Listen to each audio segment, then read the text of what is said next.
आधुनिक भारत का इतिहास क्राउन समान ज्ञान अध्ययन से हम लोग आधुनिक भारत का इतिहास पढ़ रहे थे। जय हिंद दोस्तों।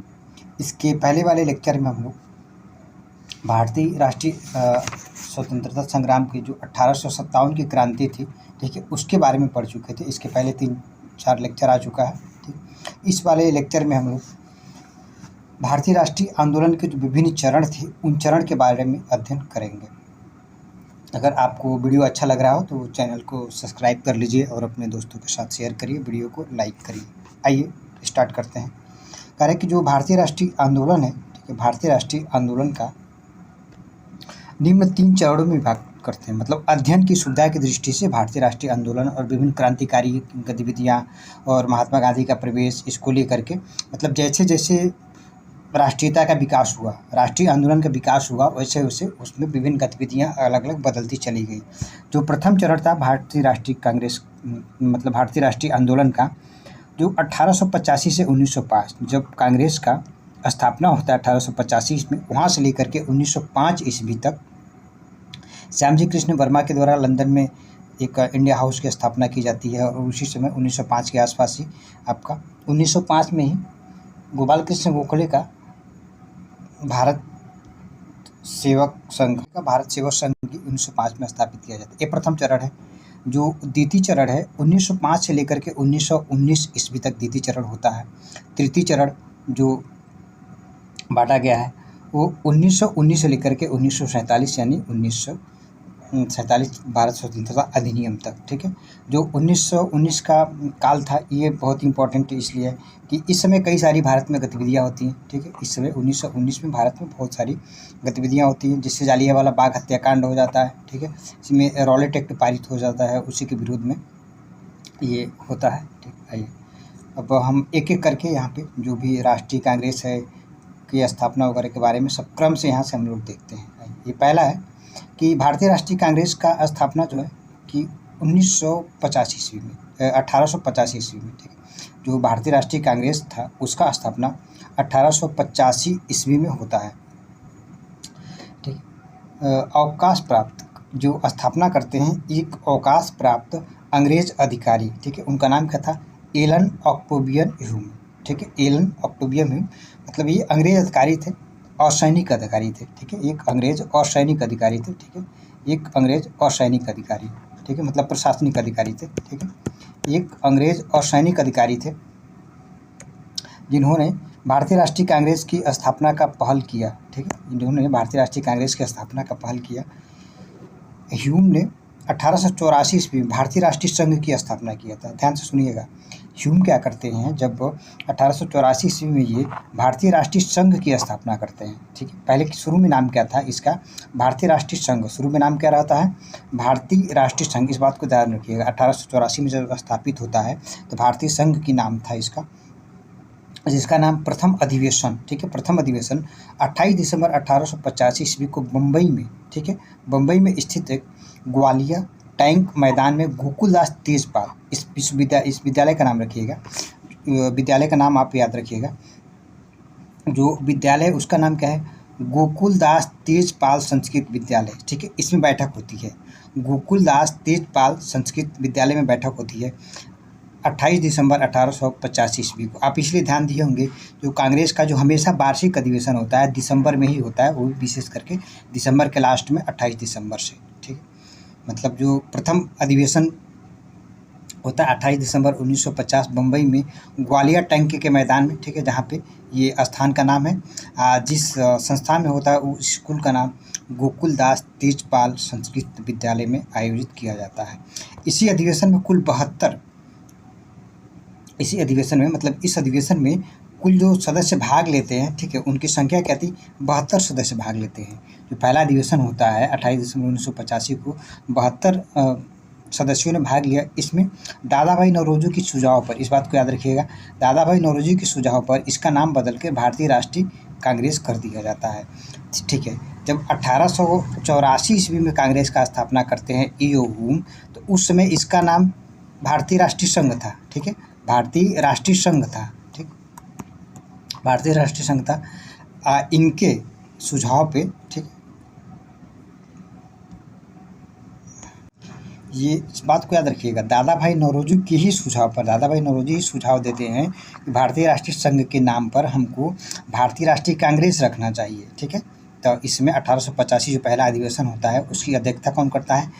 बनर्जी जी। ठीक है, व्योमेश चंद्र बनर्जी की अध्यक्षता में पहला अधिवेशन होता है। ठीक है, अध्यक्षता व्योमेश चंद्र बनर्जी की अध्यक्षता में होता है और पहले अधिवेशन में यह निर्णय लिया जाता है कि अब भारतीय राष्ट्रीय संघ ना होकर के भारतीय राष्ट्रीय कांग्रेस इसका नाम रखा जाएगा। किसका सुझाव था ये?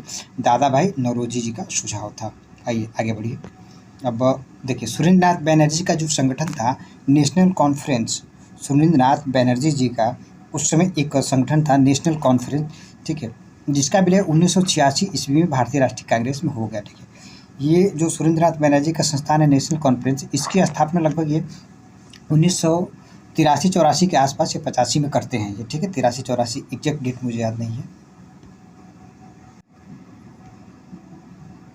लेकिन देखिए एक बात सुन लीजिए, जो नेशनल कॉन्फ्रेंस था सुरेंद्रनाथ बनर्जी जी का, इसका जो प्रथम अधिवेशन 1883 ईस्वी में होता है। ठीक है, जो प्रथम अधिवेशन नेशनल कॉन्फ्रेंस का कब होता है? 1883 ईस्वी में। ठीक है, मतलब 28 दिसंबर से 30 दिसंबर 1883 ईस्वी को नेशनल कॉन्फ्रेंस का प्रथम अधिवेशन होता है, फिर दूसरा 1885 में होता है। ठीक है, तब ये हुआ कि अखिल भारतीय स्तर पर नेशनल कॉन्फ्रेंस और भारतीय राष्ट्रीय संघ, या आप उस समय मतलब 85 में आप भारतीय राष्ट्रीय कांग्रेस कह लीजिए, इस दोनों संस्थान एक राष्ट्रीय स्तर पे मतलब भारतीय स्तर पे राष्ट्रीय स्तर पे काम कर रही थी। तो अब ये हुआ कि दोनों संगठन एक साथ रह करके कैसे काम कर सकती है, दोनों का उद्देश्य लगभग सेम है।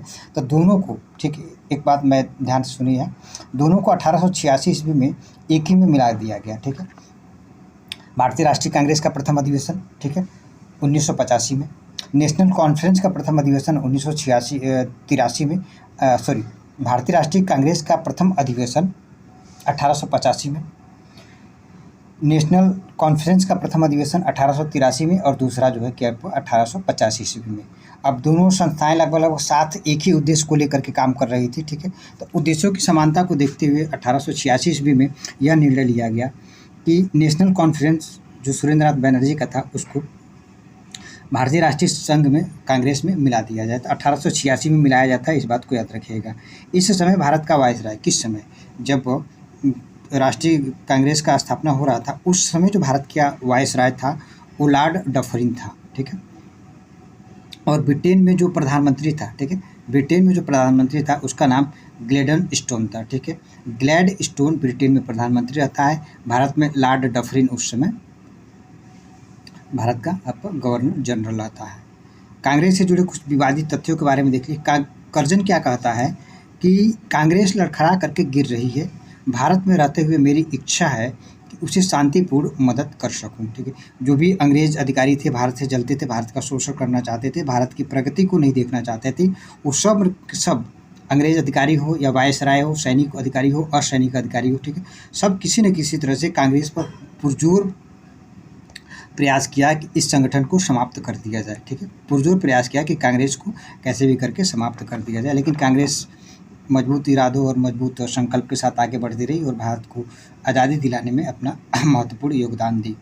बंकिम चंद्र चटर्जी क्या कहते हैं कि कांग्रेस के लोग पद के भूखे हैं। बंकिम चंद्र चटर्जी की बात सुनिए, कांग्रेस के लोग पद के भूखे हैं। तिलक जी कहते हैं कि यदि वर्ष में एक बार मेढक की तरह टर्राते रहे तो कुछ नहीं मिलने वाला है, ये तिलक जी कहते हैं। लाला लाजपत राय कांग्रेस कहते हैं कि ये लॉर्ड डफरिन के दिमाग की उपज है। ठीक है, अश्विनी कुमार दत्त कहते हैं कि कांग्रेस का सम्मेलन 3 दिन का तमाशा है। अश्विनी कुमार दत्त जी क्या कहते हैं, जो कांग्रेस का सम्मेलन है वो 3 दिन का मात्र तमाशा है। बिपिन चंद्र पाल कहते हैं कि कांग्रेस याचना करने वाली संस्था है, मतलब भिक्षावृत्ति करने वाली, भिक्षा मांगने वाली, ठीक है, या दया मांगने वाली एक संस्थान है। ये बात कौन कहते हैं? बिपिन चंद्र पाल। ठीक है, एक बात और याद रखिएगा, अगर आपसे कोई पूछे कि तड़ित चालक का सिद्धांत, ठीक है, तड़ित चालक का सिद्धांत और सेफ्टी वाल्व का सिद्धांत, ठीक है, ये किससे संबंधित है? तो ये दोनों के दोनों आपका कांग्रेस की स्थापना से संबंधित है। ठीक है, तड़ित चालक के सिद्धांत में क्या होता है कि इसमें कुछ लोग ये बात कहते हैं, विशेष करके जो लाला लाजपत राय से, ठीक है, बिपिन चंद्रपाल, इन्हीं लोगों में से इस तरह की बात आती है। तड़ी चालक सिद्धांत में ये कहा जाता है कि जो डफरिन था, ठीक है, जो डफरिन था कांग्रेस की स्थापना इसलिए करता है कि भारत में हो रहे बराबर विद्रोह, ठीक है, जो भी विद्रोह हो रहा था, जो भी लोगों में एक गुस्सा पनप रहा था, ठीक है, उस गुस्से को कांग्रेस के माध्यम से निकाला जा सके। सेफ्टी वाल्व का सिद्धांत कांग्रेस के फेवर में लोग ये कहते हैं कि सेफ्टी वाल्व का सिद्धांत इसलिए कि अगर सरकार कोई भी दमनकारी नीतियाँ अपनाती है तो वो कांग्रेस उस पर एक शील्ड का काम करेगी, सेफ्टी वाल्व, ठीक है।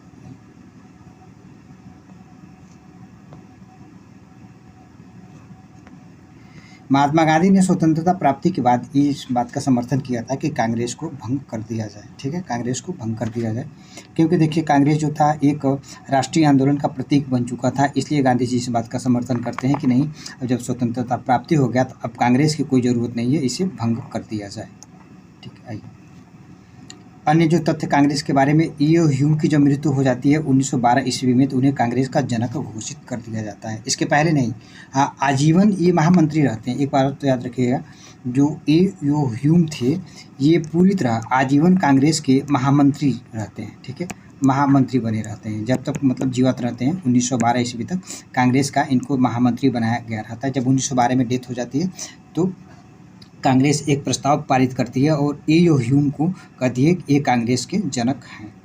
नरमपंथी नेता दादा भाई नौरोजी ने ग्रैंड ओल्ड मैन, ठीक है, दादा भाई नौरोजी को grand old man of India के नाम से जाना जाता था। कांग्रेस का जो प्रथम अधिवेशन WC बैनर्जी, ठीक है, जो गोकुल दास तेजपाल संस्कृत विद्यालय ग्वालियर टैंक मैदान में हुआ था, उसके जो प्रथम अधिवेशन मतलब अध्यक्षता जो किए थे आपके व्योमेश चंद्र बनर्जी। WC बनर्जी का मतलब व्योमेश चंद्र बनर्जी। कांग्रेस का प्रथम मुस्लिम अध्यक्ष जो थे आपका बदरुद्दीन तैयब जी, मद्रास में 1887 ईस्वी में करते हैं। कांग्रेस के जो प्रथम अंग्रेज अध्यक्ष थे जॉर्ज यूले होते हैं, ठीक है, ये इलाहाबाद में 1888 ईस्वी में कांग्रेस की प्रथम अध्यक्षता करने वाले अंग्रेज अधिकारी थे।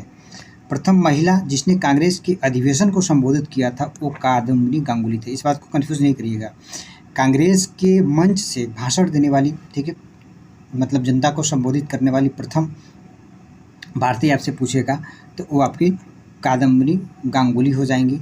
अगर कांग्रेस का प्रथम महिला अध्यक्ष पूछेगा तो वो एनी बेसेंट हो जाएंगी। कांग्रेस की प्रथम भारतीय महिला पूछेगा तो वो आपका सरोजिनी नायडू हो जाएंगी, ठीक है। कलकत्ता अधिवेशन 1925 में करती हैं ये, सॉरी, कानपुर अधिवेशन जो सरोजिनी नायडू करती हैं, ठीक है, सरोजिनी नायडू के द्वारा कानपुर अधिवेशन 1925 ईस्वी में किया जाता है, ठीक है। कानपुर में अधिवेशन 1925 में होता है, उसकी अध्यक्षता सरोजिनी नायडू के द्वारा किया जाता है। और एनी बेसेंट के द्वारा कलकत्ता में अधिवेशन 1917 ईस्वी में होता है, उसकी अध्यक्षता किया जाता है। सबसे ज़्यादा समय तक जो कांग्रेस के अध्यक्ष रहते हैं वो मौलाना अबुल कलाम आज़ाद थे, ठीक है, 1945 से लेकर के 45 के बीच। क्यों? क्योंकि 1940 से 45 के बीच कांग्रेस की कोई अधिवेशन ही नहीं होता है। अधिवेशन न होने के कारण ये लगातार 40 से 45 तक कांग्रेस के अध्यक्ष के पद पर मौलाना अबुल कलाम आज़ाद रहते हैं। स्वतंत्रता के समय जो कांग्रेस की अध्यक्षता जिनके हाथों में थी वो आपके JB कृपलानी थे। इन बात को याद रखिएगा। जगजीवन राम भगवंतराम कृपलानी इनका पूरा नाम है। अंग्रेज अध्यक्ष जॉर्ज यूले, ठीक है, ये जो अंग्रेज कौन कौन अध्यक्ष था कांग्रेस का अध्यक्षता किया है उसके बारे में देखिए। जॉर्ज यूले 1888 इलाहाबाद में, विलियम बेडमबर्ग बम्बई में 1889 में। लगातार देखिए 88 और 89 दोनों जगह अंग्रेज अध्यक्षता करते हैं। 1910 में, ठीक है, विलियम बेडर्न एक ऐसे अंग्रेज अधिकारी थे जिन्होंने 2 बार, ठीक है, कितनी बार? 2 बार कांग्रेस की अध्यक्षता किए थे। विलियम बेडनबर्ग एक ऐसे अंग्रेज अधिकारी हैं जिन्होंने, ठीक है, किसी लोगों को लग रहा होगा कि जिन्होंने सम्मान के नाम से, ठीक है, कोई बात नहीं चलेगी, मतलब जिसने विलियम बेडर जिसने 1889 और 1910 ईस्वी में कांग्रेस की अध्यक्षता किया था। एल्बर्ट, ठीक है, अल्फ्रेड वेब ये मद्रास में 1894 ईस्वी में अध्यक्षता करता है कांग्रेस की। और हेनरी कॉटन बम्बई में, ठीक है, 1904 ईस्वी में। हेनरी कॉटन 1904 ईस्वी में कांग्रेस की अध्यक्षता करते हैं। हेनरी कॉटन की एक और बात याद रखिएगा, ये भारत में प्रथम सूती मिल, ठीक है, भारत में प्रथम सूती मिल स्थापित करने में इनका बहुत बड़ा योगदान था, मतलब इनके द्वारा स्थापित किया जाता है सूती मिल। कांग्रेस के जो कुछ महत्वपूर्ण अधिवेशन हैं उनके बारे में देखिए। गोपाल कृष्ण गोखले, ठीक है, 1900 1905 ईस्वी में गोपाल कृष्ण गोखले के द्वारा कांग्रेस का अध्यक्षता किया जाता है। ठीक है, 1905 में करजन की बंगाल विभाजन नीति का विरोध किया जाता है और लाला लाजपत राय ने पहली बार सत्याग्रह पर अपने विचार प्रस्तुत किए थे। ठीक है, लाला लाजपत राय पहली बार 1905 ईस्वी में कांग्रेस का अधिवेशन होता है, उसमें लाला लाजपत राय जो है कि स्वतंत्रता पर अपने विचार प्रस्तुत करते हैं।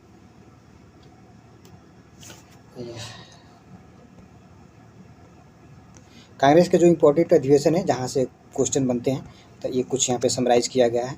जो कलकत्ता अधिवेशन 1906 ईस्वी में होता है, उसमें दादा भाई नौरोजी के द्वारा अध्यक्षता किया जाता है। नरमपंथी एवं गर्मपंथियों में एक मतभेद उभर करके आ जाता है। अध्यक्षता के पद को लेकर के नरमपंथियों और गर्मपंथी में एक मतभेद उभर करके आता है। विशेष करके भारत में उस समय जो राष्ट्रीय आंदोलन चलाया जा रहा था, उसको चलाने के तौर तरीके और रणनीतियों को लेकर के इनमें एक विवाद उत्पन्न होता है। नरमपंथी ये चाहते थे कि राज बिहारी बोस के नेतृत्व में, ठीक है, अगला अध्यक्षता हो, और गर्मपंथी ये चाहते थे कि लाला लाजपत राय के नेतृत्व में अगला अध्यक्षता हो। ठीक है, मतलब ये दोनों लोग बनाना चाहते थे। गर्मपंथी लाला लाजपत राय को अध्यक्ष बनाना चाहते थे, लाला लाजपत राय को गर्मपंथी। जो नरमपंथी थे वो आपका राज बिहारी बोस को, चूँकि राज बिहारी बोस घोर नरमपंथीवादी थे। ठीक है, अब क्या हुआ कि लेकिन अब यहाँ पे गहरा मतभेद होते हुए देखा गया, तो दादा भाई नौरोजी को बुलाया गया। दादा भाई नौरोजी अपने व्यक्तित्व के हिसाब से एक ऐसे व्यक्ति के प्रतिभाशाली व्यक्तित्व के धनी थे कि जो नरमपंथी और गर्मपंथी, ध्यान से सुनिए, नरमपंथी और गर्मपंथी दोनों रूप में समान रूप से, ठीक है, दोनों धड़ों में, मतलब कांग्रेस का उस समय नरमपंथी और गर्मपंथी दोनों धड़ों में समान रूप से लोकप्रियता थी दादा भाई नौरोजी की। इसीलिए कहीं भी नरमपंथी और गर्मपंथियों के बीच किसी वैचारिक मतभेद होता था तो तुरंत वहाँ पे दादा भाई नौरोजी को बुलाया जाता था। यहाँ पर भी जो अधिवेशन हुआ था कलकत्ता 1906 ईस्वी में, दादा भाई नौरोजी को बुला लिया गया और इन्होंने अध्यक्षता किया। ठीक है, और विवाद वहाँ पे टल गया। फिर अगला अधिवेशन सूरत में होता है 1907 में। ठीक है, राज बिहारी बोस को यहाँ पे अध्यक्ष बना दिया जाता है। जब सूरत में अधिवेशन होता है, राज बिहारी बोस को अध्यक्ष बना दिया जाता है। मतभेद के कारण कांग्रेस में यहाँ पे विभाजन हो जाता है। ठीक है, यहाँ पे जूते चप्पल चले, बहुत सारे कुर्सियाँ टूटी कुछ। इस समय इस अधिवेशन में जो वी.एफ. मिलर था, इस बात को याद रखिएगा, जो वी.एफ. मिलर पत्रकार था उसने इसमें भाग लिया था। वी.एफ. मिलर एक अंग्रेज अधिकारी पत्रकार था।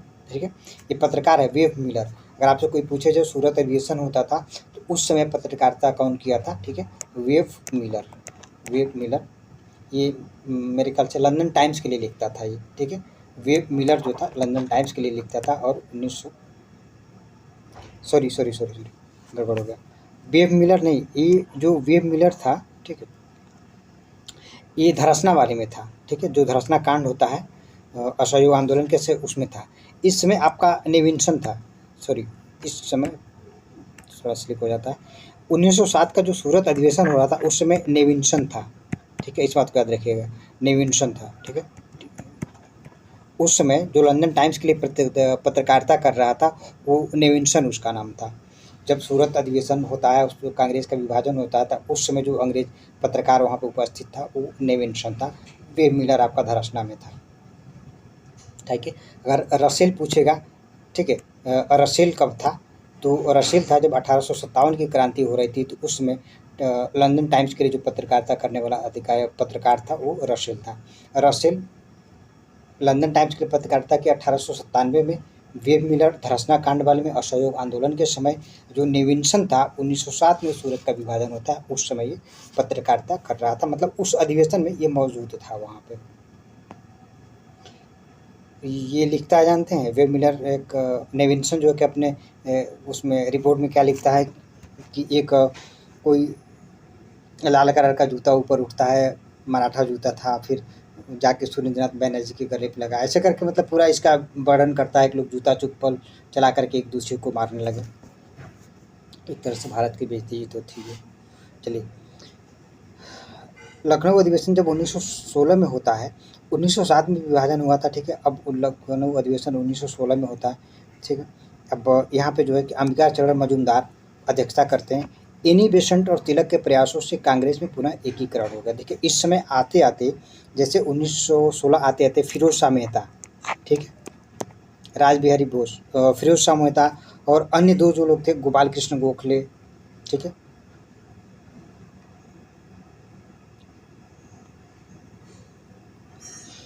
फिरोज शाह मेहता, गोपाल कृष्ण गोखले और जो कई मतलब घोर नरमपंथी नेता थे, उन लोगों का मृत्यु हो जाता है। ठीक है, जो घोर नरमपंथी नेता थे, जो बहुत ज़्यादा प्रभावशाली थे, फिरोज शाह मेहता वगैरह का मृत्यु हो जाता है। और कांग्रेस का जो नरम दल और गरम दल दोनों इस बात को समझ गया था कि दोनों एक साथ रह करके भारतीय राष्ट्रीय स्वतंत्रता संग्राम में अपनी महत्वपूर्ण भूमिका दे सकते हैं। ठीक है, नरम दल और गरम दल की बात समझ रहे हैं कि किसको नरम दल कहेंगे, किसको गरम दल कहेंगे।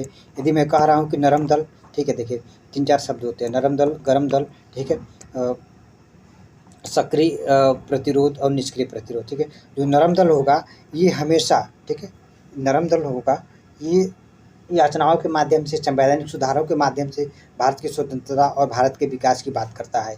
ये अपने आप को नरम दल जो धड़ा था कांग्रेस भारतीय राष्ट्रीय स्वतंत्रता संग्राम में, ये अपने आप को अंग्रेजों के साथ जोड़ करके भारत के विकास की प्रगति को, संवैधानिक विकास को आगे ले जाने का प्रयास करता था। लेकिन जो गरम दल धारा था वो क्या सोचता था कि नहीं, तुम लोग हमको छोड़ के चले जाओ। अंग्रेज़ों के साथ इनका ये था कि नहीं, हमको संवैधानिक सुधार इनके आगे भीख मांग करके नहीं लेना है, हमको ज़ोर ज़बरदस्ती करके, क्योंकि ये हमारा अधिकार है। ये जो हमारा राष्ट्र है इसमें संवैधानिक पदों पे, अच्छे पोस्टों पे जो भी है, राजनीतिक पद हो गया, प्रशासनिक पद हो गया, उस पर हमारा अधिकार है, हमसे इससे भीख नहीं मांगना है, ये मेरा अधिकार है, हमको उनको अंग्रेज़ों को देना चाहिए। ये अंग्रेज़ों को भारत से दूर करके भारत के विकास की बात करते थे। लेकिन जो नरम दल था वो कभी ये नहीं चाहता था कि भारत से अंग्रेज़ जाए। कांग्रेस और मुस्लिम लीग के बीच एक समझौता हो जाता है। देखिए एनी बेसेंट, ठीक है, इस बात को सुनिए, एनी बेसेंट और तिलक के सहयोग से नरम दल और गरम दल मिल जाता है। ठीक है, और तिलक, ठीक है, बाल गंगाधर तिलक और जिन्ना, ठीक है, मोहम्मद अली जिन्ना के प्रयासों से कांग्रेस और लीग, ठीक है, मुस्लिम लीग, कांग्रेस और मुस्लिम लीग के मध्य एक समझौता हो जाता है। ठीक है, मुस्लिम लीग, कांग्रेस और मुस्लिम लीग के मध्य एक समझौता हो जाता है। ठीक है, और ये समझौता जानते हैं कब तक चलता है? 1916 ईस्वी में कांग्रेस और मुस्लिम लीग के बीच जो समझौता होता है ये 1924 तक, ठीक है, इस बात को याद रखिएगा, 1924 तक ये समझौता चलता है। 1924 के बाद ये टूट जाता है, फिर दोनों अलग अलग धड़े को अपना लेते हैं। फिर कांग्रेस हुई, भारतीय राष्ट्रीय कांग्रेस में मतलब अपने संवैधानिक सुधारों को लेकर के और गतिविधियों को लेकर के भारतीय राष्ट्रीय स्वतंत्रता संग्राम में आगे की तरफ बढ़ जाती है। लेकिन मुस्लिम लीग वहीं पे फिर सांप्रदायिकता को अपना आधार बना करके और सांप्रदायिक निर्वाचन मंडल वगैरह को आधार बना करके अलग राष्ट्र की तरफ या अलग समुदाय की तरफ जाने की कोशिश करती है। जो लाहौर अधिवेशन 1929 में होता है उसकी अध्यक्षता जवाहरलाल नेहरू के द्वारा किया जाता है। और पूर्व स्वाधीनता का एक प्रस्ताव पारित किया गया है जिसमें कि लाहौर में रावी नदी के तट पर 31 दिसंबर 1929 की मध्य रात्रि एक झंडा फहराया जाता है। ठीक है, कराची अधिवेशन 1931 ईस्वी में होता है, वल्लभ भाई पटेल इसकी अध्यक्षता करते हैं। गांधी इरविन समझौते पर यहाँ पे एक सहमति बनती है। गांधी जी ने कहा था कि गांधी मर सकता है परंतु गांधीवाद नहीं मर सकता। देखिए गांधी इरविन समझौते के लिए गांधी और इरविन के बीच लगभग समझ लिए कि कई सारे वार्ता होते हैं, गांधी इरविन के बीच बहुत सारे वार्ता होते हैं। लेकिन गांधी जी वहाँ पे होता क्या है कि भगत सिंह की फांसी को टालने के लिए, जानते 23 मार्च 1931 को ये भगत सिंह को फांसी दे दी जाती है। और ये 31 मार्च, ठीक है, 31 मार्च 1931 के आसपास ये होता है कराची अधिवेशन। तो लोग गांधी जी को काली झंडा दिखाते हैं और उनका विरोध करते हैं। ठीक है, तो गांधी जी को गुस्सा आता है। गांधी जी कहते क्या है कि मैं कांग्रेस से बड़ा, ठीक है, गांधी मर सकता है परंतु गांधीवाद नहीं मर सकता है। गांधी जी यहाँ पे कहते हैं कि गांधी मर सकता है परंतु गांधीवाद नहीं मर सकता है। मतलब जो गांधी जी का विचार है, गांधीनिज्म है, वो कभी समाप्त नहीं होगा, वो हमेशा के हमेशा बना रहेगा। त्रिपुरी अधिवेशन 1939 ईस्वी में, त्रिपुरी अधिवेशन 1939 ईस्वी में होता है। इसकी अध्यक्षता पहले सुभाष चंद्र बोस, ठीक है, अध्यक्षता सुभाष चंद्र बोस, फिर राजेंद्र प्रसाद बनाते हैं। ठीक है, पहले एक तो 1938 में हरिपुरा में अधिवेशन होता है। ठीक है, 1938 में पहले हरिपुरा में अधिवेशन होता है। 1938 में हरिपुरा में अधिवेशन होता है जहाँ पे गांधी जी जीत जाते हैं। ठीक है, गांधी जी जीतते हैं, ठीक, सुभाष चंद्र बोस, हरिपुरा अधिवेशन होता है तो सुभाष चंद्र बोस यहाँ पे जीतते हैं। ठीक है, गांधी जी और सभी लोग इनकी प्रशंसा करते हैं। फिर जो अगला अधिवेशन होता है, ठीक है, उसमें पट्टाभी सीतारमैया, ठीक है, पट्टाभी सीतारमैया अपनी तरफ से उठाते हैं, उधर से सुभाष चंद्र बोस उठते हैं, ठीक है, अध्यक्ष पद के लिए। सुभाष चंद्र बोस जीत जाते हैं, पट्टाभी सीतारमैया जो गांधी जी के कैंडिडेट थे हार जाते हैं, ठीक है।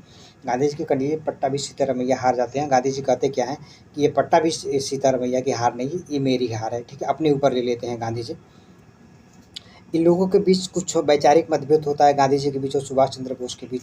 गांधी जी ये चाहते हैं कि कांग्रेस का पूरा मूवमेंट मेरे अनुसार चले, ठीक है। गांधी जी ये चाहते हैं कि पूरा का पूरा मूवमेंट जो कांग्रेस का आंदोलन मेरे अनुसार चले। सुभाष चंद्र बोस ये चाहते हैं कि कांग्रेस का पूरा जो आंदोलन है, भारत का पूरा उस समय जो आंदोलन चल रहा था, चले मेरे अनुसार, लेकिन उसका नेतृत्व गांधी जी करें। बात समझिएगा, इन गांधी जी के बीच और इनके बीच विवाद किस बात को लेकर के होता है।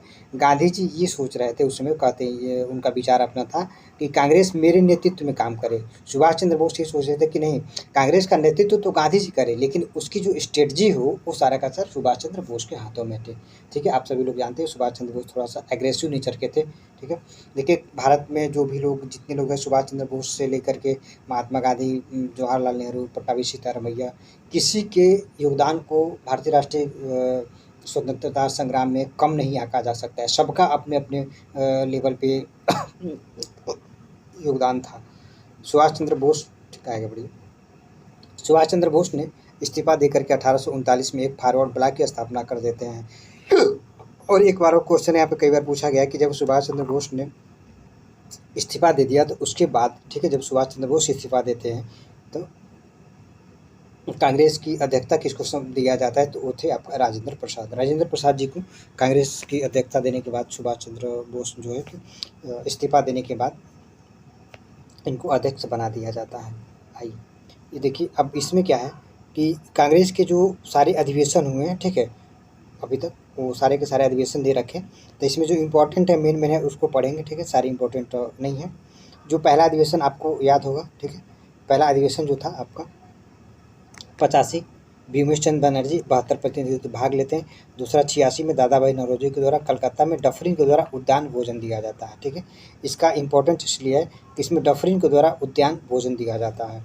तीसरा अधिवेशन बदरुद्दीन तैयब की अध्यक्षता में होता है और मद्रास में प्रथम मुस्लिम अध्यक्ष जो थे कांग्रेस के, बदरुद्दीन तैयब जी थे। चौथे जॉर्ज यूले अध्यक्षता करते हैं। इलाहाबाद में कांग्रेस का प्रथम अध्यक्ष ही अंग्रेज थे, ठीक है। और इलाहाबाद उत्तर प्रदेश का भी पहला अधिवेशन यही है, 1888 का जॉर्ज यूले की अध्यक्षता में प्रयागराज में, यानी इलाहाबाद में, ठीक है। अगर आपसे कोई पूछे कि उत्तर प्रदेश में कांग्रेस का पहला अधिवेशन कब होता है, तो 1885 जॉर्ज यूले की अध्यक्षता में इलाहाबाद में। 89 में जो है कि 5वां अधिवेशन होता है, बेडनबर्ग इसकी अध्यक्षता करते हैं, देखिए। 90 में फिरोज शाह मेहता करते हैं कलकत्ता में, ठीक है। जो 91 था नागपुर में होता है। 92 वाला आपका इलाहाबाद में फिर बनर्जी की अध्यक्षता में हो जाता है, ठीक है। 93 में दादा भाई नौरोजी के लाहौर में, ठीक है। 84 में अल्फ्रेड बेब के द्वारा मद्रास में। 95 में सुरेंद्रनाथ बनर्जी के द्वारा पूना में। 86 में जो है कि रहमतुल्लाह सयानी कलकत्ता में पहली बार वंदे मातरम गाया गया था। इस बात को याद रखिएगा। जो कांग्रेस का 12वां अधिवेशन होता है, ठीक है, कांग्रेस का 12वां अधिवेशन 1896 ईस्वी में, इसकी अध्यक्षता जो कि रहमतुल्लाह सयानी के द्वारा किया जाता है और कलकत्ता में पहली बार कलकत्ता में होता है और पहली बार वंदे मातरम गाया जाता है, ठीक है। मतलब कांग्रेस के मंच से कांग्रेस जब वंदे मातरम गीत है वो पहली बार गाया जाता है 1896 ईस्वी रहमतुल्लाह सयानी में। 13वां अधिवेशन जो कि 1897 में शंकर नारायण, ठीक है, शंकर नारायण की अध्यक्षता में अमरावती में होता है, ठीक है। 98 का आनंद मोहन बोस की अध्यक्षता में मद्रास में किया जाता है। 99 में 1899 में रमेश चंद्र दत्त के द्वारा और लखनऊ में अधिवेशन होता है। रमेश चंद्र दत्त की बारे में एक बात याद रखिएगा, जो रमेश चंद्र दत्त थे, ठीक है, रमेश चंद्र दत्त ने Indian economy of history book लिखा है, ठीक है, इंडियन इकोनॉमी, ठीक है, इंडियन इकोनॉमी ऑफ हिस्ट्री किताब लिखा, ठीक है। इसमें ये भी जो उस समय भारतीय राष्ट्रीय आय की गणना ये भी करते हैं, ठीक है, रमेश चंद्र दत्त भी करते हैं। एन.जी. रंगा की अध्यक्षता में जो, ठीक है, एन.जी. चंद्रावकर की अध्यक्षता में लाहौर में 1900 में होता है। 1901 में दिनसा वाचा कलकत्ता में अध्यक्षता होता है, ठीक है। सुरेंद्रनाथ बनर्जी अहमदाबाद में करते हैं 1902 में। लाल मोहन घोष, ठीक है, लाल मोहन घोष मद्रास में 1903 में। सर हेनरी कॉटन ये बम्बई में 1904 में करते हैं। गोपाल कृष्ण गोखले की वाराणसी में अध्यक्षता 1905 ईस्वी में, ठीक है। जो 1905 का गोपाल कृष्ण गोखले के द्वारा अध्यक्षता वाराणसी में किया जाता है। 1906 में दादा भाई नौरोजी की अध्यक्षता में कलकत्ता में होता है। इसका महत्व ये है कि कांग्रेस के मंच से पहली बार स्वराज शब्द का प्रयोग 1906 ईस्वी में किया जाता है। कलकत्ता अधिवेशन दादा भाई नौरोजी की अध्यक्षता में। राज बिहारी बोस सूरत अधिवेशन 1907 में करते हैं, ठीक है, विभाजन हो जाता है। मद्रास में जो है कि राज बिहारी बोस फिर अगला अधिवेशन। देखिए अब हुआ क्या कि जब 1907 में कांग्रेस का वो हो जाता है, विभाजन हो जाता है, तो ये कार्रवाई पूरी नहीं हो पाती है। जो प्रस्ताव अगर पारित करने थे वो सारा पूरा नहीं हो पाता है। तो जो अगला अधिवेशन राज बिहारी बोस की ही अध्यक्षता में और मद्रास में किया जाता है, ठीक है। कार्रवाई पूरी नहीं होने के कारण इस अधिवेशन का पुनः आयोजन मद्रास में किया जाता है 1908 में, ठीक है। आप इस बात को याद रखिएगा, अगर आपसे कोई पूछता है कई प्रश्न कि कांग्रेस का जो 1907 का सूरत और विभाजन हो गया, तो ये अधिवेशन तो पूरा हो नहीं पाया था, तो ये कहाँ पर किया गया था, ठीक है। तो ये जो है कि 1908 ईस्वी में मद्रास में किया जाता है, ठीक है। अध्यक्षता राज बिहारी बोस ही करते हैं। 1909 में मदन मोहन मालवीय लाहौर में अध्यक्षता करते हैं। विलियम बेडनवर्थ फिर एक बार इलाहाबाद में अध्यक्षता करते हैं। विलियम बेडनवर्थ ऐसे व्यक्ति थे जो कांग्रेस की 2 बार अध्यक्षता करते हैं, इस बात को याद रखिएगा। 1911 ईस्वी में विश्व नारायण धर कलकत्ता में अधिवेशन की अध्यक्षता करते हैं और जनगण मन पहली बार गाया गया था। 1896 में वंदे मातरम और 1911 में जनगण मन। 1912 में R.N. मुधोलकर बांकीपुर में अधिवेशन होता है। 1913 ईस्वी में सैयद, ठीक है, नायब सैयद मोहम्मद बहादुर की कराची में अधिवेशन होता है। 1914 में भूपेंद्र नाथ बसु के द्वारा मद्रास में अधिवेशन किया जाता है, ठीक है। मद्रास प्रांत के गवर्नर लॉर्ड पोर्टलैंड मौजूद थे, ठीक है। मद्रास प्रांत का गवर्नर जो था उस समय लॉर्ड पोर्टलैंड इसमें उपस्थित था। 1915 में सत्येंद्र प्रसन्न सिन्हा की अध्यक्षता में बम्बई में, ठीक है, सत्येंद्र प्रसन्न सिन्हा की अध्यक्षता में बम्बई में होता है। 1916 में अंबिकाचरण मजूमदार के द्वारा लखनऊ में अधिवेशन होता है। कांग्रेस के गरम दल और नरम दल, ठीक है, और मुस्लिम लीग के मध्य एक समझौता बन जाता है। 1917 एनी बेसेंट कलकत्ता में पहली महिला अध्यक्षता बनती हैं। सैयद हसन इमाम जी बम्बई में अध्यक्षता करते हैं 1918 में। 1918 में मदन मोहन मालवीय के द्वारा दिल्ली में अध्यक्षता किया जाता है, ठीक है। अब यहाँ पे देख लीजिएगा, यहाँ पे फिर कांग्रेस का विभाजन हो जाता है। जब यहाँ पे अध्यक्षता करते हैं मदन मोहन मालवीय, तब इस समय क्या हुआ कि नरम दल और गरम दल में फिर विवाद हो जाता है, ठीक है। अब यहाँ पे जो नरम दल था, ठीक है, ध्यान सुनिएगा, अब यहाँ पे जो नरम दल था वो कांग्रेस छोड़ करके आगे बढ़ जाता है, किनारे हो जाता है। वहाँ पे क्या था कि जो 1907 का सूरत अधिवेशन होता है उसमें गरम दल था, जो गरम धारा था वो कांग्रेस से निष्कासित होता है। कांग्रेस का कंट्रोल 1907 में नरम दल के पास था, नरम दलियों के हाथ में था, ठीक है। सूर्यनाथ बैनर्जी वगैरह हो गए, या तो ये राज बिहारी बोस हो गए, इन लोगों के हाथ में नहीं थे। तो 1907 में मतलब जो है कि 1907 में नरम दल का वर्चस्व अधिक था, उन्होंने गरम दल को कांग्रेस से बाहर कर दिया। अब 1918 ईस्वी आते आते अब कांग्रेस में गरम दल का वर्चस्व बढ़ जाता है, ठीक है, गरम दल का वर्चस्व बढ़ जाता है, ठीक है। 1918 में मदन मोहन मालवीय थे इसमें, सॉरी, सैयद अहमद, जो दिल्ली में अधिवेशन होता है 1918 में मदन मोहन मालवीय की अध्यक्षता में। अब यहाँ पे गरम दल का पलड़ा भारी होता है, गरम दल का पलड़ा भारी होता है। अब जो है यहाँ पे जो नरम दल था, ठीक है, नरम दल वो कांग्रेस छोड़ता है, जो नरम दल था वो कांग्रेस छोड़ता है और सुरेंद्र नाथ बनर्जी की अध्यक्षता में, ठीक है, भारतीय उदारवादी संघ की स्थापना करता है। क्या करता है? भारतीय उदारवादी संघ, ठीक है, इस बात को ध्यान रखिएगा। जो नरम दल था 1918 में कांग्रेस छोड़ता है और सुरेंद्र नाथ बनर्जी जी की अध्यक्षता में भारतीय राष्ट्रीय उदारवाद संघ की स्थापना करता है और इस संस्थान के माध्यम से कांग्रेस के जो नरम दल थे संवैधानिक सुधारों को लेकर के या अन्य बातों को लेकर के सरकार के समक्ष प्रस्तुत करते थे। जी आइए, क्लियर हो गया। 1907 और 1918 दो बार कांग्रेस का विभाजन होता है। 1918 में जो दिल्ली में अधिवेशन मदन मोहन मालवीय की अध्यक्षता में हो रहा था, अब यहाँ पे गरम दल ने नरम दल को बाहर कर दिया। नरम दल अपने आप मतलब यहाँ से बाहर हो जाते हैं। मतलब 1918 में नरम दल ने कांग्रेस छोड़ दिया, 1907 में गरम दल ने कांग्रेस छोड़ दिया।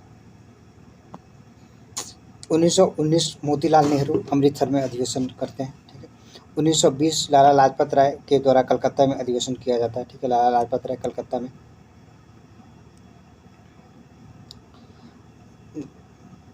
सी विजय राघवाचारी नागपुर अधिवेशन आंदोलन पारित होता है, ठीक है। असहयोग आंदोलन मतलब जो 1920 ईस्वी में सी विजय राघवाचारी की अध्यक्षता में होता है और असहयोग आंदोलन पारित होता है। 1921 में सी आर दास जेल में थे, ठीक है। ये अध्यक्ष अहमदाबाद में होता है अधिवेशन और अजमल हकीम का कार्यवाहक बनाए जाते हैं। 22 में जब जेल से बाहर आते हैं तो गया में अधिवेशन होता है, इसकी अध्यक्षता चित्तरंजन दास के द्वारा किया जाता है। 23 में मौलाना अली, ठीक है, मौलाना अली के द्वारा काकीनाडा बंगाल में अध्यक्षता की जाती है। 1923 में एक बार और होता है, अबुल कलाम आज़ाद की अध्यक्षता में दिल्ली में सबसे कम उम्र के अध्यक्ष मौलाना अबुल कलाम आज़ाद बनाए जाते हैं, मात्र 35 वर्ष की आयु में।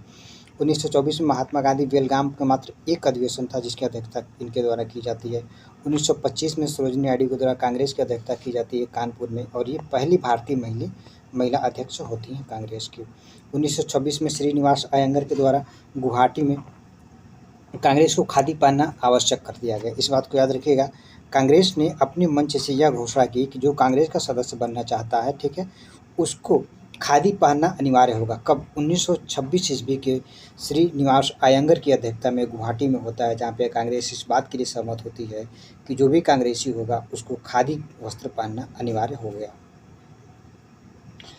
1927 में एम.ए. अंसारी के द्वारा अध्यक्षता की जाती है। कांग्रेस ने पूर्ण स्वराज के लक्ष्य को अपना घोषित किया। अब देखिए, इस विवाद उठेगा। 1927 ईस्वी में जब एम.ए. अंसारी की अध्यक्षता में कांग्रेस की अध्यक्षता मद्रास में होती है तो कांग्रेस कहती है कि अब मेरा लक्ष्य स्वराज न होकर के पूर्ण स्वराज हो गया। मतलब 1927 ईस्वी में कांग्रेस ने अपना लक्ष्य स्वराज को हटा करके पूर्ण स्वराज कर दिया है। मोतीलाल नेहरू की अध्यक्षता में कलकत्ता में अधिवेशन होता है।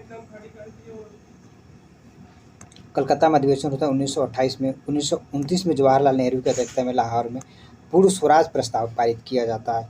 वल्लभ भाई पटेल की अध्यक्षता में कराची में गांधी इरविन पैक्ट शामिल होता है, ठीक है, गांधी इरविन पैक्ट समझौता होता है, ठीक है। 1932 में अमृतसर में, ठीक है, रणछोड़ दास थे, दिल्ली में अधिवेशन होता है। 33 में श्री नलिनी सेन गुप्ता, ठीक है, ये नलिनी सेन गुप्ता थे, ठीक है, ये विदेशी मूल की थी, भारतीय नहीं थी, विदेशी मूल की थी, ठीक है।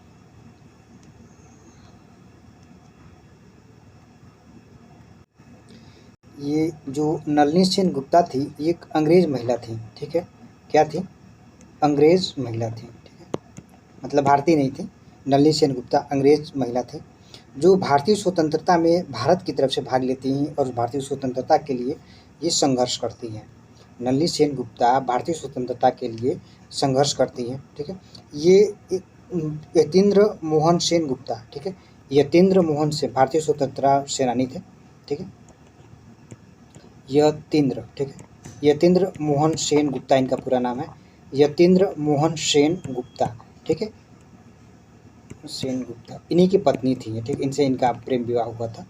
ये यतीन्द्र मोहन सेन गुप्ता वहाँ पे इंग्लैंड में पढ़ रहे थे, तो इन लोगों का अपना प्रेम हो जाता है और ये नलिनी सेन गुप्ता, ठीक, इनका नलिनी सेन गुप्ता मूल नाम नहीं था, ठीक है, इनका मूल नाम जो है किन्नी एडिन एलन ग्रोथ, ठीक है, इनका मूल नाम एडिन एलन ग्रे नाम था, ठीक है। नलिनी सेन गुप्ता का आपसे मूल नाम कोई पूछे तो एलिन एडन ग्रे, ठीक है, एडिन एलन ग्रे याद रखिएगा, एडिन एलन ग्रे, ठीक, एडिन एलन ग्रे इनका मूल नाम था। नलिनी सेन गुप्ता का एडिन एलन ग्रे, ठीक है, मूल नाम था नलिनी सेन गुप्ता। इन्होंने अपना भारतीय नाम परिवर्तन कर लिया और यतीन्द्र मोहन सेन गुप्ता की ये पत्नी थी। जो 84वां अधिवेशन होता है राजेंद्र प्रसाद की अध्यक्षता में बम्बई में होता है 1934 ईस्वी में, सॉरी 38।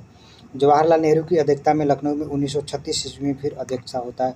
1937 में फिर जवाहरलाल नेहरू की फैजपुर में, ठीक है, एक गांव में संपन्न होने वाला प्रथम अधिवेशन जो पश्चिम बंगाल में किया जाता है, ठीक है। इस बात को याद रखिएगा, भारतीय राष्ट्रीय कांग्रेस का अधिवेशन हमेशा शहर में ही होता था और विशेष करके उस समय बुद्धिजीवी वर्ग थे, ठीक है, सारी बड़े बड़े वकील थे, वही लोग इसमें भाग लेते थे। लेकिन 1937 ईस्वी में जवाहरलाल नेहरू की अध्यक्षता में, जो कि फैजपुर पश्चिम बंगाल का एक जगह है, ठीक है, वहाँ पे अधिवेशन होता है। गांव में होने वाला पहला अधिवेशन फैजपुर था 1937।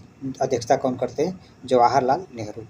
1938 में सुभाष चंद्र बोस हरिपुरा अधिवेशन, ठीक है, राष्ट्रीय नियोजन समिति का गठन किया जाता है। गुजरात में हरिपुरा है, ठीक है। राष्ट्रीय नियोजन समिति की गठन 1937 ईस्वी में किया जाता है, इस बात को याद रखिएगा।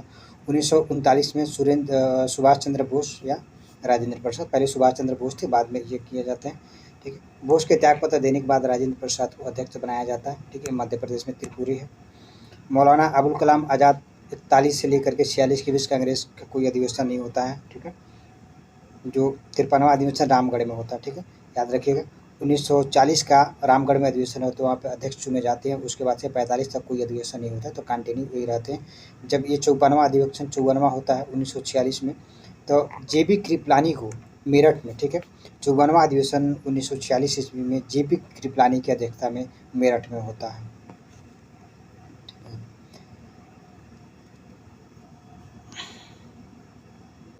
भारतीय राष्ट्रीय स्वतंत्रता आंदोलन में जो विभिन्न समय समय पर संस्था वगैरह गठित की गई थी, ठीक है, उनके बारे में देख लीजिए।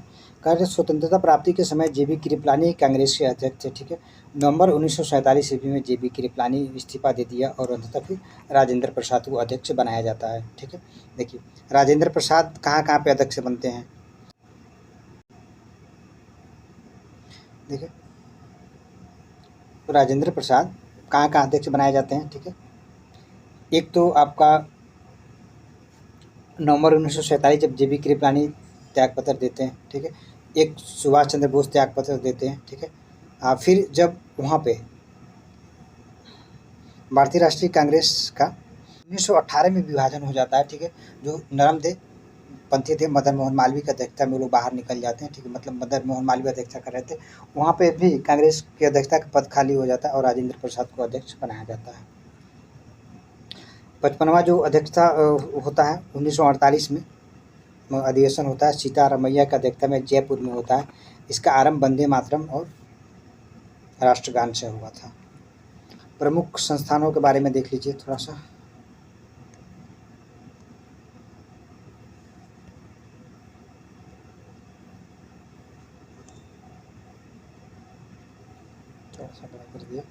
लैंड ओनर सोसाइटी की स्थापना 1938 में द्वारिकानाथ टैगोर के द्वारा किया जाता है कलकत्ता में।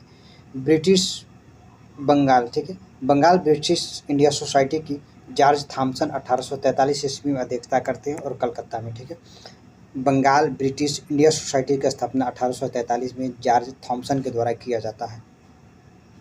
ब्रिटिश इंडिया एसोसिएशन 1951 ईस्वी में राजेंद्र लाल और राधाकांत देव के द्वारा कलकत्ता में स्थापित किया जाता है। ठीक है, ईस्ट इंडिया एसोसिएशन की स्थापना 1866 में दादा भाई नौरोजी लंदन में, इसको इम्पोर्टेंट याद रखिएगा।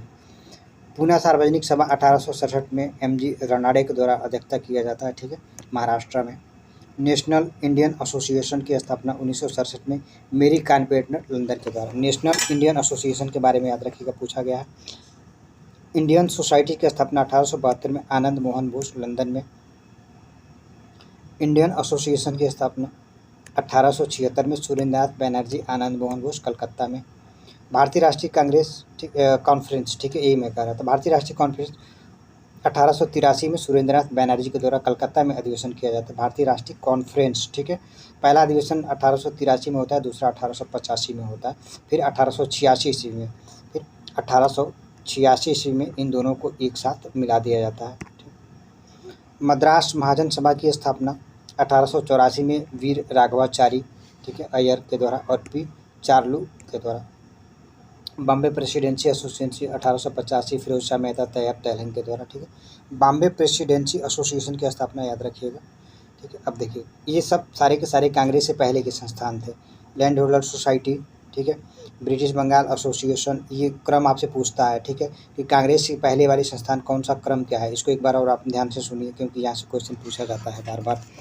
लैंड होल्डर सोसाइटी 1838 ईस्वी में द्वारकानाथ टैगोर के द्वारा। British Bengal British India Association 1843 ईस्वी। British India Association 1851 Rajendra Prasad Radhakant Deb Calcutta में। स्थान इम्पोर्टेंट नहीं है, सन और कौन था। ईस्ट इंडिया एसोसिएशन 66 दादा भाई नौरोजी। पूना सार्वजनिक सभा जस्ट एक साल बाद 1867 में एमजी रनाडे के द्वारा।